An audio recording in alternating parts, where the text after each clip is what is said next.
5 আগস্টের অসম্পূর্ণ কাজ বাস্তবায়নের দিন 12ই ফেব্রুয়ারি।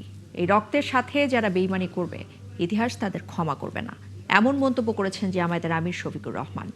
রোববার সকালে ঢাকা 11 আসনে 11 দলীয় ঐক্যজোটের জনসভায় এসব কথা জানিয়েছেন তিনি। আর এনসিপির আহ্বায়ক নাহিদ ইসলাম বলেন, 12ই ফেব্রুয়ারি যদি ব্যর্থ হয়, সেক্ষেত্রে 5 আগস্টও ব্যর্থ হবে। রাশেদ আনিস জানাচ্ছেন বিস্তারিত।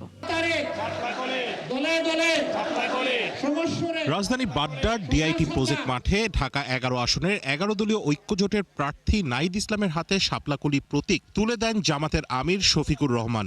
এই সময় 11 দলীয় ঐক্যজোটের শীর্ষ নেতারা নাহিদ ইসলামের পক্ষে ভোট চান।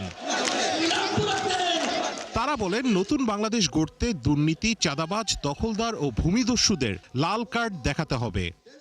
যারা আপনাদেরকে নতুন বাংলাদেশ উপহার দিবে, এমন নেতৃত্ব বেছে নিতে হবে যারা 5ই আগস্টের পূর্বে যেভাবে বাংলাদেশ চলেছে এবং তারপরে গত 17 মাস যেভাবে চাঁদাবাজি করেছে, সেই দিন যেন আপনাদেরকে আর না দেখতে হয়, তা আপনাদেরকে নির্ধারণ করতে হবে। আরএফএল চেয়ার বলে চেয়ার মানে আরএফএল চেয়ার, ক্ষমতার নয় সমতার চেয়ার। নিজ আসনের সমাবেশে যোগ দিয়ে নাহিদ ইসলাম বলেন, তাকে নির্বাচিত করলে এই এলাকার মানুষের দখল হওয়া ভূমি ফিরিয়ে দেয়া হবে। বাংলাদেশে যে আরেকটি দল রয়েছে যারা বাংলাদেশকে বিপদগ্রস্ত করার পরিকল্পনা নিয়ে এগোচ্ছে, সেই প্ল্যান পরিকল্পনাকে আমাদেরকে পরাজিত করতে হবে আগামী 12ই ফেব্রুয়ারি। 12ই ফেব্রুয়ারি যদি ব্যর্থ হয়, 5ই আগস্ট ব্যর্থ হয়ে যাবে।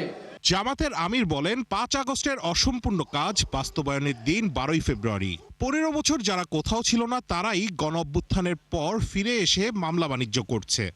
5 আগস্ট যে আকাঙ্ক্ষা নিয়ে রক্ত দিয়েছিল আমাদের সন্তানেরা, ভাইয়েরা, বোনেরা, শিশু, বৃদ্ধ, আবাল বনিতা, ওই রক্তের ঋণ পরিশোধ করার দিন হলো 12 তারিখ। এই রক্তের সাথে যারা বেইমানি করবে, ইতিহাস তাদেরকে ক্ষমা করবে না। সারা বাংলাদেশ এখন জেগে উঠেছে। তরুণ যুবকেরা তাদের দৃষ্টিভঙ্গি জানিয়ে দিয়েছে। তারা বলে দিয়েছে, আমরা পুরোনো বন্দোবস্তে আর নাই। সরকার গঠন করলে নাহিদ ইসলামকে মন্ত্রী করারও ঘোষণা দেন তিনি। নির্বাচনী প্রচারণার বাকি আর মাত্র 2 দিন। প্রচারণার শেষ দিকে এসে জামাতের আমির ডক্টর শফিকুর রহমান 11 দলীয় জোটের প্রার্থী নাহিদ ইসলামকে এই এলাকার মানুষের সাথে নতুন করে পরিচয় করিয়ে দিলেন। 11 দলীয় জোটের প্রত্যাশা, এই এলাকা থেকে এনসিপি আহ্বায়ক নাহিদ ইসলাম জয় নিয়ে ঘরে ফিরবেন। রাশেদ আনিস, 71, ঢাকা।